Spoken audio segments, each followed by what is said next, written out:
Hey, what's up, nerds? It's Paul at Radio Free Hammer Hall. Today, we're going to talk some more Old World.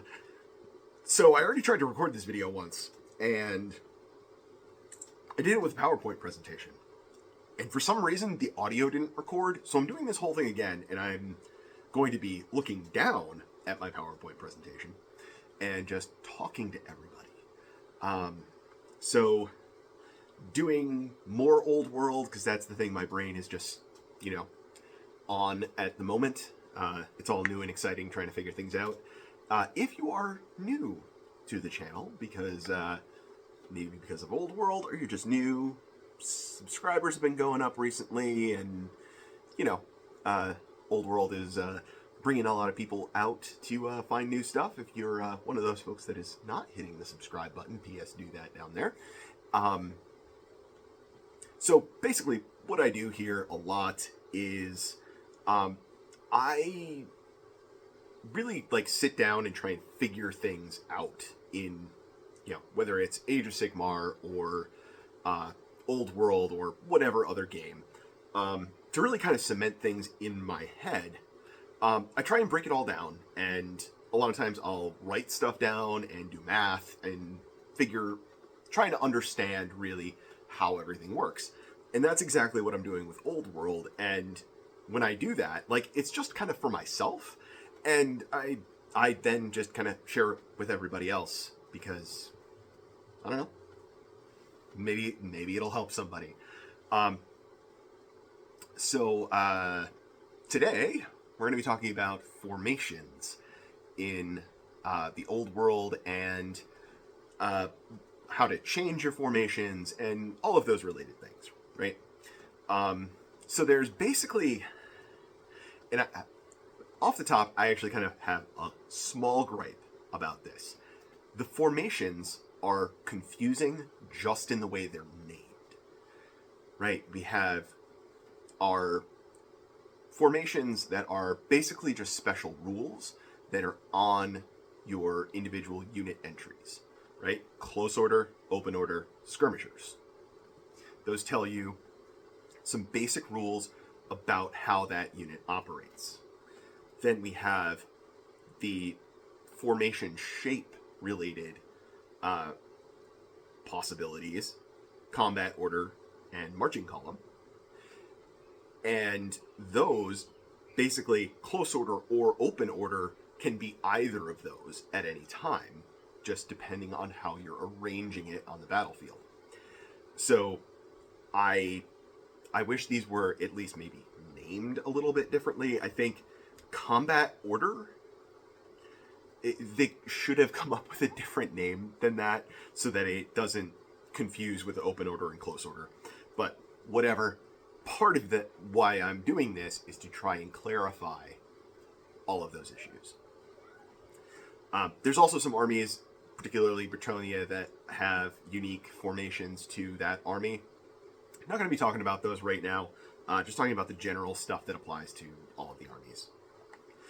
So let's start at close order. This is the most common type. It is on most units that you're going to see. It's basically just how movement worked primarily in prior editions of Warhammer Fantasy. It's that old familiar thing of, you move forward, you march, you have your rank bonuses, all of those sorts of basic things, right? And then in addition for this, in addition to your rank bonuses, if a close order unit is also in combat order, then you get an additional +1 to your combat resolution at the end. All right, so that is, basics on close order. Open order, the physical formation on the battlefield is the same as close order. The difference is you have some differences in how the unit can move. At the end of a normal move, which I think is not a technical term in this game, that's an Age of Sigmar term, but it makes sense. So let's go with normal move. So when you're not marching, when you're not charging, when you're not fleeing, when you're just using your base movement to move up the board. At the end of that move, you can do a pivot of up to 90 degrees with your your open order units.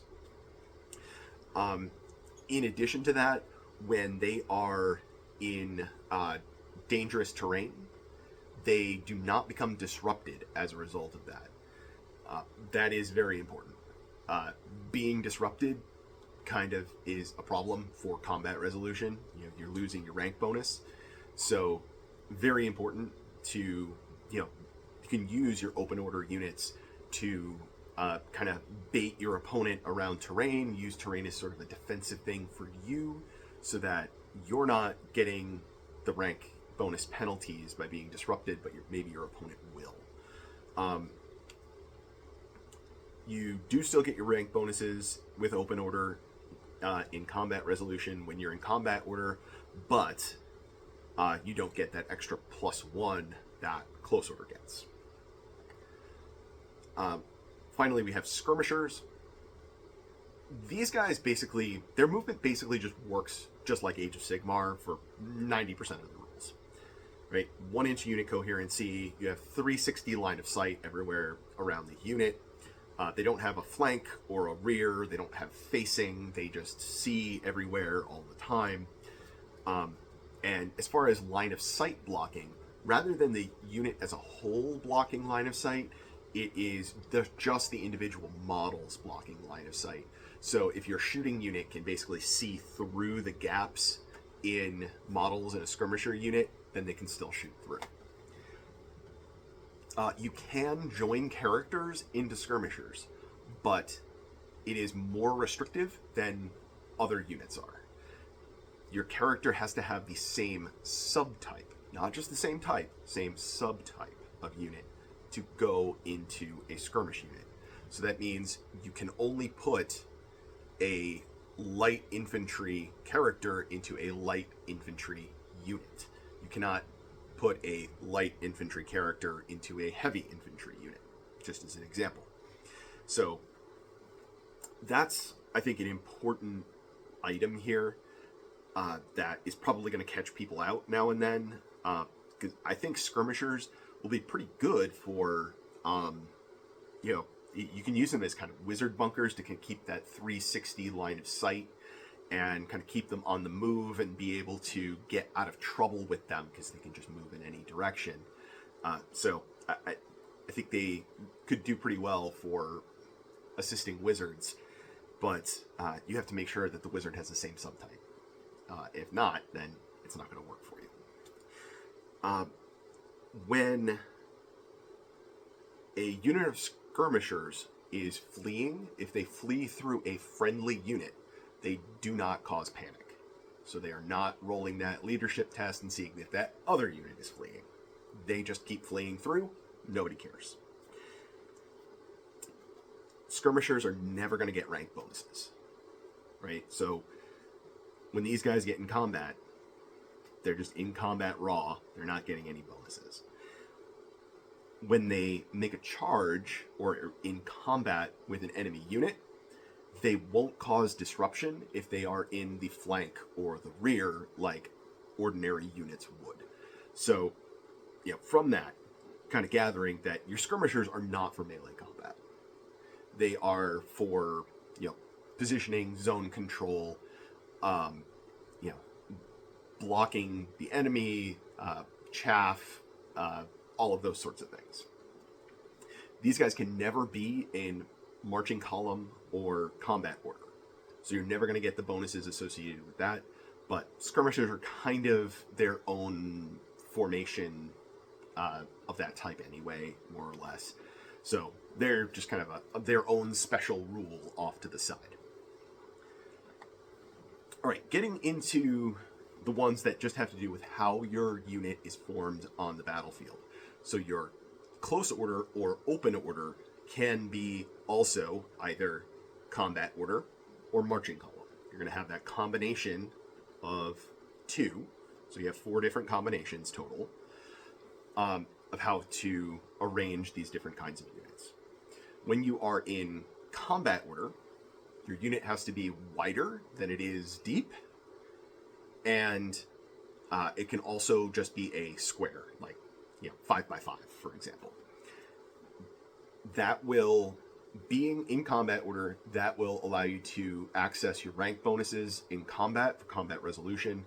And then close order, you also are going to get +1 to your combat resolution. When you're in marching column, that's when you are deeper than you are wide. And you can't claim rank bonuses in battle. You cannot charge even and get into combat.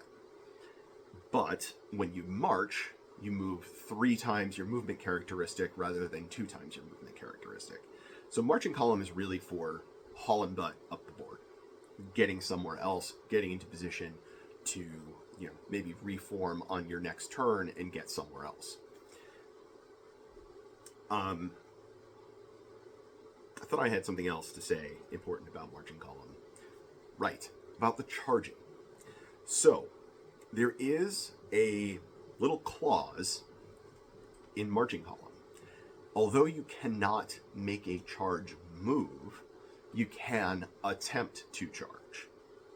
Right? You can roll the dice, and then you just won't go anywhere.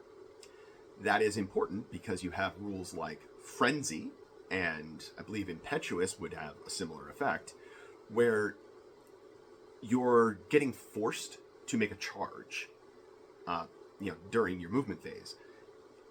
And basically, that means that being in marching column is not a loophole to get around those things, right? Because marching column, you can't charge. So if you had Frenzy, you would be like, oh, I can just move. I can't charge in this formation. Like, no, you're still stopped from making that charge or using that marching column ability because you're frenzied. You just don't. It will let you control not making a charge that turn, but it won't let you control. It won't let you still move. It'll let you just stay in place instead. All right. Some notes on characters and your formations. Your characters generally do not have open order or close order on their unit entries. They adopt the formation that the unit has that they're going into. Your lone characters are always treated as skirmishers. So when they're not in a unit, they get all of the rules for skirmishers, 360 line of sight, can move in any direction, don't have facing, yada, yada, yada. If your character has some sort of mount, which has a formation keyword on it, then you have to take that formation keyword. When they join a unit, they have to be in the front rank, or if there's no room for them, they go to the back rank. And, you can just never have more characters in your front rank than you do rank and file models. So, best you can do is 50-50. The other important note here is that you have very few restrictions on what characters can go in what units.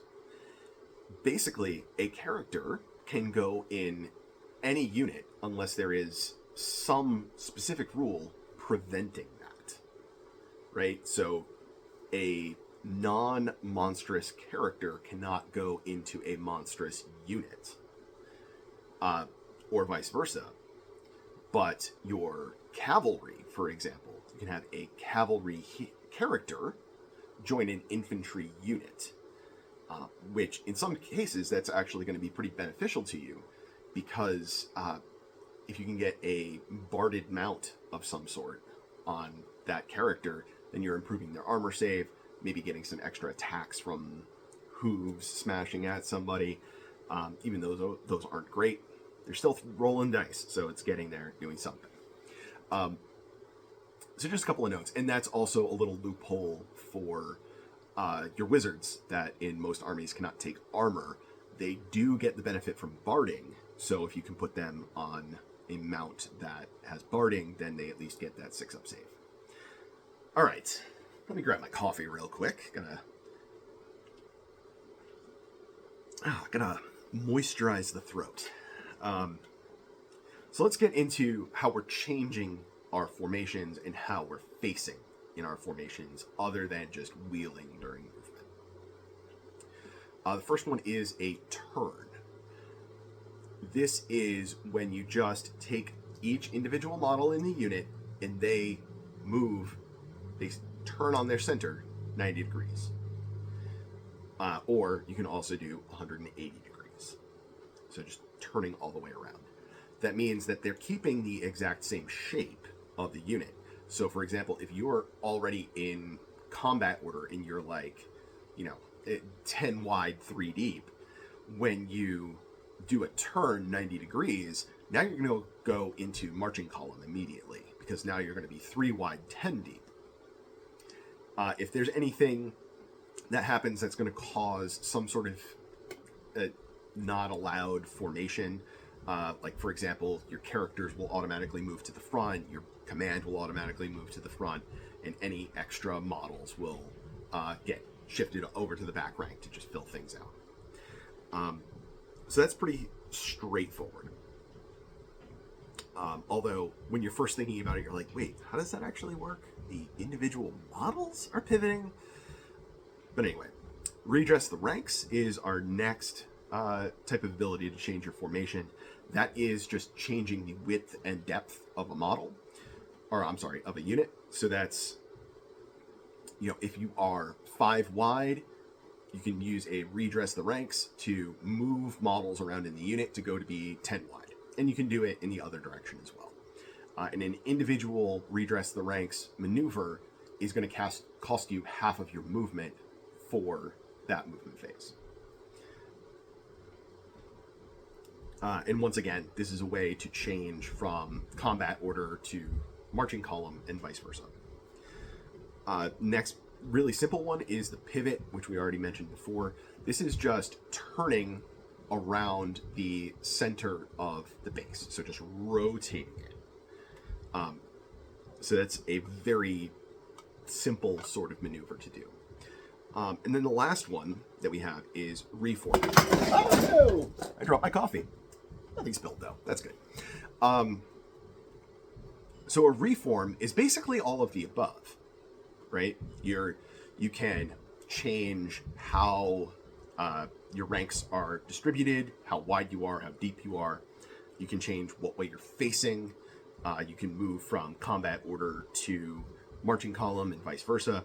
It just lets you completely change the shape of the unit. You just keep the center in the same place. Not too complicated. So, when can you do this?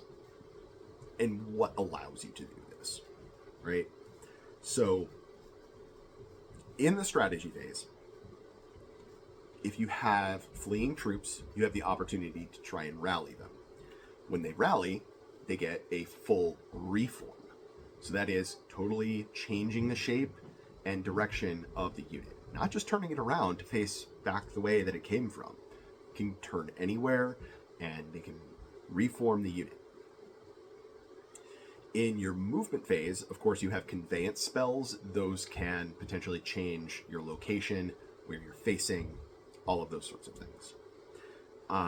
For those 4 basic move types that we just talked about, your turn, a 90-degree turn, costs half of your movement.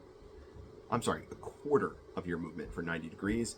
And then for 180 degrees, it's going to cost half of your movement for the turn. None of these, by the way, in your movement phase can be done if you charge, or if you march, or if you're fleeing. The only thing you get to do is your normal move on your base movement. So your redress the ranks, that's going to cost you half of your movement for that turn. And your reform, that's going to sacrifice your whole movement for that movement phase. The pivot, that is going to be a free move if you are in open order, or if you have the lumbering rule, and that happens at the end of your normal move. And there isn't really a special allowance in here just for being able to pivot during your movement phase otherwise. So really what you're going to have to do is either do a turn or a full reform to be able to pivot your unit. Another important thing here is during the charge subphase. If you attempt to charge and the enemy flees, and then you successfully run them down, you can take a restraint test. If you pass, you can then also reform then for free. Very useful there. Sometimes with those sorts of moves, you're going to get out of position, or at least, you just blew a unit away. So now you're going to want to reposition for your next charge on the following turn. Right, in the shooting phase, if units take losses, they can end up falling back in good order, or if they're taking a panic test. When you fall back in good order, after you make that move, essentially the flee move, then you make a reform. That reform is a total normal reform that you're getting for free, along with your fallback in good order. So you're running away, but then you can kind of just change your unit to be whatever you want it to be. Another important note here is that if you are in marching column, during the shooting phase, if you take a bunch of losses to your unit in marching column, it can reduce the size of that unit and force it into a combat order formation. So keep that in mind. That can also happen in the combat phase. Once again, in the combat phase, whenever you would kill an enemy unit, you're taking a restraint test, you get a reformed. Follow up when your enemy gives ground, you get a reform. Overrun, pursuit, again, falling back in good order. All of those times, they trigger being able to get a free reform. So that is all very important stuff. There's a lot of instances at the end of the combat phase when you're going to get to reform your units. So it's important to kind of keep that in the back of your mind at the end of combat, rearranging your unit so that if you're still going to be in combat, that you get into a better position to optimize your next combat. And of course, as I said before, with the shooting phase, when you take losses, you can end up going from marching column into combat order, and that's going to turn back on your rank bonuses. And if it's a close order unit, then it's also going to turn back on that extra +1 to combat resolution. So your opponent can end up accidentally losing a combat because they won too much against a unit in marching column. Oops. All right, so the TLDR on this, right, which probably should have put it at the beginning, but, got it at the end. The summary at the end. All of these moves to reform your unit, you can do that as part of your normal move in remaining moves in the movement phase. They're going to cost you some amount of movement in order to do them, but that's where you can do basically whatever you want to change your unit's facing or how it's structured. Anytime you rally for any reason, you get a free reform. And then basically anytime that you destroy a unit, then you also get a free reform. And kind of just win combat in general, you get reforms. So that's about it, guys. Hopefully that was helpful to some folks. I know these rules are dispersed all over this book. I think there's definitely been some criticism of how this book is set up. And I think for learning the game from scratch, like if you're totally green to tabletop war games, I think it's structured well for that. But if you're an experienced player that's trying to look things up and reference them, rules are kind of dispersed throughout. So to find the specific thing that you want can be a challenge sometimes, which is why, for myself, I wanted to summarize and get everything down that was about your formations and about changing your formations into one place, because it's everywhere. So that's what we have here.